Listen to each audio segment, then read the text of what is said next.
یعنی وہ اپنی حکومت پر ہی افسوس کر رہے ہیں کہ آپ نے ایویشن کو وزارت دفاع کے انڈر کیوں دیا، یعنی خواجہ آصف کے انڈر کر دیا اس کو بھی۔ انہوں نے کہا کہ میرے ساتھ اس چیز کا، یعنی انہوں نے کہا کہ مسلم لیگ نون کے انتخابی منشور میں ریلویز ایویشن کو ملا کر وزارت ٹرانسپورٹ بنانے کا وعدہ کیا گیا تھا، اور رائٹ سائزنگ کرنا تھی تو ریلویز ایویشن اور پورٹ اینڈ شپنگ کو ملا کر وزارت ٹرانسپورٹ بنائی جا سکتی تھی۔ یہ آپ کو اب اندازہ ہو جانا چاہیے کہ ناصور لیگ کے اندر کے لوگوں کو بھی پتہ ہے کہ ناصور لیگ کون سا پلید کھیل کھیل رہی ہے اس ملک کے ساتھ، کون کون سے اداروں کو کس کس کے انڈر کیا جا رہا ہے تاکہ لوٹ مار میں اضافہ کیا جا سکے۔ اور رہ گئی بات خواجہ آصف کی، تو خواجہ آصف وہ منع کے پروگرام میں، منیر فاروق کے، وہ ٹاؤٹ اور دلال صحافی اس کے پروگرام میں بیٹھے ہوئے تھے، تو کہنے لگے کہ وہ 99% جو ہے وہ، اور پھر کہنے لگے یہ 99 یار کتنا ہوتا ہے، یہ 99 ہی ہوتا ہے نا۔ منیر نے کہا کہ ہاں 99 ہی ہوتا ہے، تو کہتا ہے ہاں میں یہ 99 اور 90 کے درمیان مجھے فرق پتہ نہیں چلتا۔ یہ ہے وزارت دفاع پہ بیٹھا ہوا آدمی جس کو 99 اور 90 کے درمیان فرق نہیں پتہ چلتا، اور یہ سابقہ بینکر بھی رہا ہے، یہ بینک میں جاب بھی کرتا رہا ہے، یہ کیا گنتی کرتا ہوگا وہاں پر، اسی لیے انہوں نے بینک سے نکال دیا اس کو، اور یہ سیاست میں آ گیا اور اب ملک کا بیڑا غرق کر رہا ہے یہ۔ شیر افضل مروت کو پارٹی سے نکالے جانے کے بعد کافی واویلا ہے، اور بہت سے دوست اس سے ایگری کر رہے ہیں اور بہت سے دوست اس سے ڈس ایگری کر رہے ہیں۔ شاندانہ گلزار صاحبہ نے کہا ہے کہ پی ٹی آئی جو ہے یہ عمران خان کی جماعت ہے، یہ عمران خان کا حق ہے کہ وہ جس کو مرضی پارٹی سے نکالے اور جس کو مرضی رکھے، اور انہوں نے یہ بھی کہا کہ اس پارٹی کے لیے اگر سب سے زیادہ کسی نے قربانی دی ہے تو وہ خود عمران خان ہے، لہٰذا ان کا مطلب یہ تھا کہ یہ عمران خان کا فیصلہ ہے، وہ چاہے ہمیں بھی نکال دے یا رکھ دے، لیکن فیصلہ عمران خان کا ہی چلے گا۔ خیر سے ہماری حکومت جو ہے وہ مسلسل رنگ بازیاں کر رہی ہے، اور وہ کبھی آپ کو پھلجھڑیاں دکھاتی ہے، کبھی آپ کو کچھ کرتی ہے، کبھی وہ طیب اردگان کو بلاتی ہے۔ طیب اردگان آ گئے پاکستان میں، آج ان کو بہت بڑا پروٹوکول دیا گیا،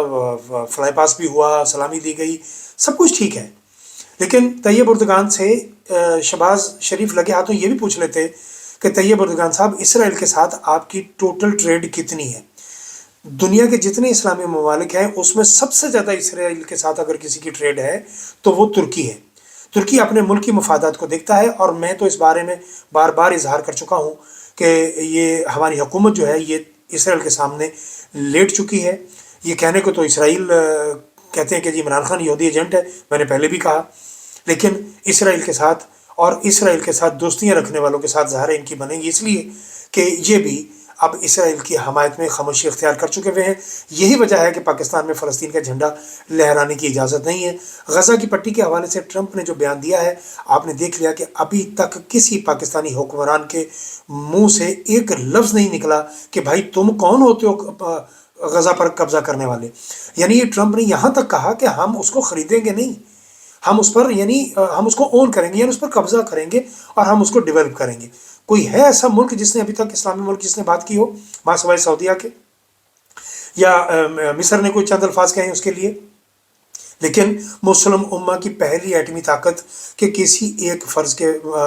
بندے کے منہ سے ایک جملہ نہیں نکلا کہ وہ غزہ کی پٹی کے حوالے سے اور ٹرمپ کے اس بیان کی مخالفت کر سکے۔ کیوں؟ ان تیلوں میں اتنا تیل ہی نہیں ہے۔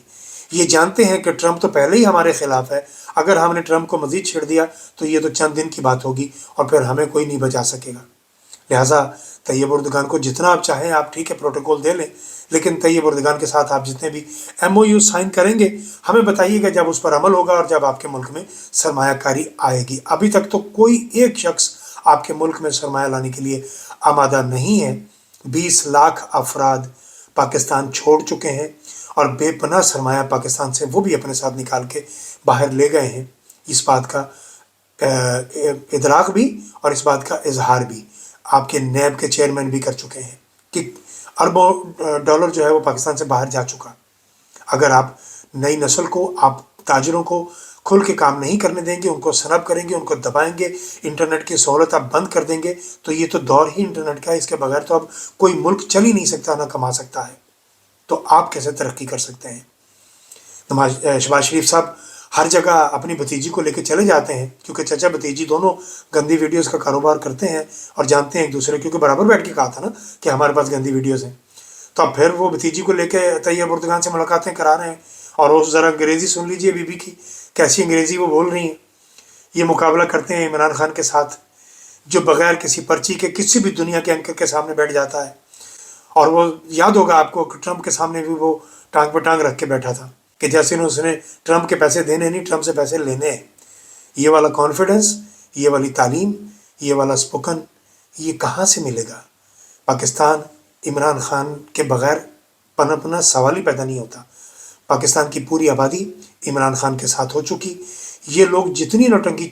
چاہتے ہیں کر لیں، آخر کو انجام جو ہے وہ ہمیں سامنے دکھائی دے رہا ہے۔ لیکن دیا بجھنے سے پہلے ایک دفعہ بھڑکتا ضرور ہے، تو بھڑک لینے دیجئے جتنا بھڑکتے ہیں۔ یہ میدان اور یہ گھوڑا دیکھتے ہیں کہاں تک بات جاتی ہے۔